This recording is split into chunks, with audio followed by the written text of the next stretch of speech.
Wrong side વાહન ચલાવનારા 1274 વાહન ચાલકો સામે કાર્યવાહી કરાઈ છે, જેમાં 830 રોંગ સાઈડ વાહન ચાલકો વિરુદ્ધ કેસ કરવામાં આવ્યા હતા. રોંગ સાઈડ વાહન ચલાવનારા 1274 વાહન ચાલકોના સામે કાર્યવાહી કરાઈ છે, જેમાં 830 રોંગ સાઈડ વાહન ચાલકો વિરુદ્ધ કેસ કરવામાં આવ્યો છે. એક જ દિવસ બાદ સુરત ટ્રાફિક પોલીસ દ્વારા આ કામગીરી કરવામાં આવી છે. સૌથી વધુ વરાછા મેઇન રોડ ઉપરથી રોંગ સાઈડ વાહન ચલાવનારા દંડાયા છે. વાહન અકસ્માતમાં અટકાવવા માટે રોંગ સાઈડ વાહન ચલાવનારા સામે સુરત ટ્રાફિક પોલીસની લાલ. રોંગ સાઈડ વાહનોની શાન ઠેકાણે લાવવા શહેર પોલીસ કમિશનરે વિશેષ અભિયાન હાથ ધર્યું છે, જે અંતર્ગત 25 ટીમ બનાવવામાં આવી છે. ગત મહિને સુરત ટ્રાફિક પોલીસ દ્વારા 83 દિવસમાં 1767 લોકોને સમજાવવામાં આવ્યા છે.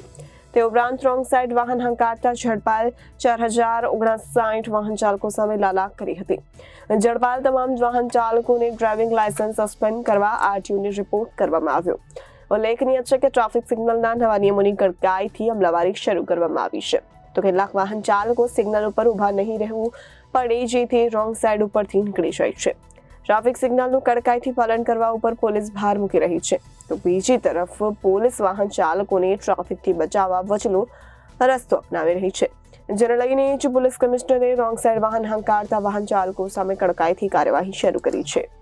સુરત શહેરના પોલીસ કમિશનર શ્રી અનુપમસિંહ ગેહલોત સરનાઓની સૂચનાથી આખા સુરત શહેરમાં જે રોંગ સાઈડ પર આવતા હોય તેવા લોકો તેમજ જે આડેધડ ગમે ત્યાં પાર્ક કરીને નો પાર્કિંગમાંથી જતા રહે તેના વિરુદ્ધ સુરત શહેરમાં ડ્રાઈવનું આયોજન કરવામાં આવેલ છે, જેમાં અમારા રિજિયન 3 વિસ્તારમાં ગઈકાલે જે અઠવા ગેટ તરફથી વીઆર મોલ તરફથી અનુરાધ તરફથી જે રોંગ સાઈડ પર આવતા હતા તેના વિરુદ્ધ સખતમાં સખત કાર્યવાહી કરવામાં આવેલી છે અને તમામને ઈ ચલણના માધ્યમથી ઈ મેમો આપવામાં આવેલી છે. તેમજ આજરોજ અમે પણ આ રિજિયન 3 વિસ્તારમાં જેટલા મેઇન રોડ છે એના પર જે રોંગ સાઈડ આવતા હોય તથા નો પાર્કિંગમાં વાહનો રાખતા હોય તેના વિરુદ્ધમાં અમે ડ્રાઈવ રાખેલ છે અને અસરકારક કામગીરી કરી રહેલ છે.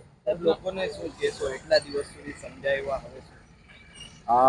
આ પહેલાં પણ અગાઉ દરેક જગ્યા ઉપર દરેક 4 રસ્તા ઉપર માઇકથી પબ્લિક એડ્રેસિંગ સિસ્ટમથી તમામને અવેરનેસ કરવામાં આવેલા, એના ચોપાનિયા છપાવવામાં આવેલા, તેમજ અમારી માઇક એડ્રેસિંગ સિસ્ટમ જે દરેક જંકશન પર લાગેલી છે એનાથી પણ તમામને અવેરનેસ કરવામાં આવેલા, તેમજ ટીવીના માધ્યમથી ન્યૂઝના માધ્યમથી પણ અવેરનેસ કરવામાં આવેલા.